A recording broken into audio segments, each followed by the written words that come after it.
전례 없는 팬데믹에 전 세계가 신음하고 있지만 환경 파괴나 세계화 흐름을 적절히 제어하지 못하면 언제든 또 다른 팬데믹 사태가 나타날 수 있다는 진단이 나오고 있습니다.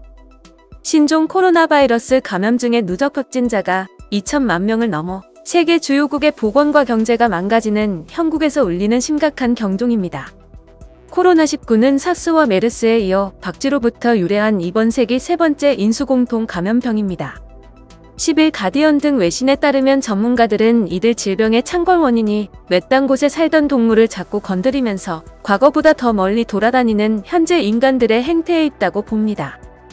자연에 대한 무차별적 접근 때문에 동물체 내에 오래전부터 존재하던 코로나 계열 바이러스가 인수공통 감염병으로 튀어나오고 세계화에 따른 광범위한 이동 때문에 해당 질병이 지구 곳곳에 옮아붙는다는 것입니다.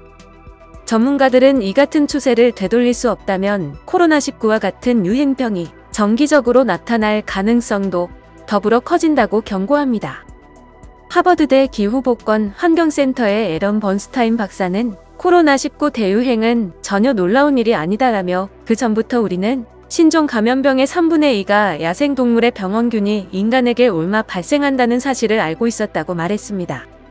그러면서 지나친 삼림벌채와 야생동물 거래가 동물원성 병원균이 옮겨지는 주요 경로가 됐다고 설명했습니다.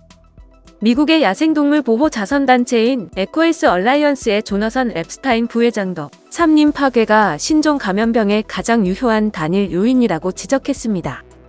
그는 이전까지 인간의 손이 닿지 않았던 지역까지 벌채가 이루어지면서 질병을 옮기는 야생동물과의 접촉 빈도도 늘었다고 말했습니다. 미 야생동물 보존협회의 조 윌스턴 역시 과거보다 동물원성 전염병이 발병하는 간격이 더 짧아지고 있다면서 식품이나 모피, 의약품용 동물 거래 문제를 지적했습니다. 삼림 파괴와 야생동물 거래가 전염력이 강한 괴질이 갑자기 나타나는 원인이라면 세계화는 이러한 감염병을 전 세계로 확산시킨 주범입니다. 번스타인 박사는 50년 전만 해도 코로나19가 지금처럼 세계로 번지기 어려웠을 것이라면서도 도시화를 되돌리는 건 현실적인 방법이 아니라고 말했습니다. 전문가들은 또 다른 팬데믹의 도래를 막기 위해서는 삼림 파괴와 야생동물 거래 규제, 공중보건시설 확충과 촘촘한 질병 감시체계 구축이 필요하다고 입을 모읍니다. 그러나 현실을 볼 때 이 같은 제안은 아직 거리가 먼 것으로 관측됩니다. 세계 각국은 코로나19 때문에 국경 통제와 검역을 강화하고 보건 인프라 확충 방안에 신경을 곤두세우고 있습니다. 그러나 코로나19 팬데믹 기간에도 아시아, 아프리카, 라틴 아메리카 지역의 삼림 파괴는 오히려 급증하고 있는 것으로 나타났습니다.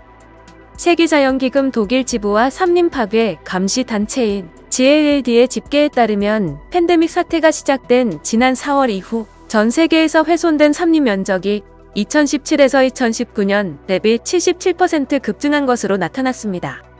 그 중에서도 브라질의 아마존 열대우림에서는 지난해 8월부터 올해 7월까지 지중해 섬나라 키프로스 면적만큼의 삼림이 사라졌습니다.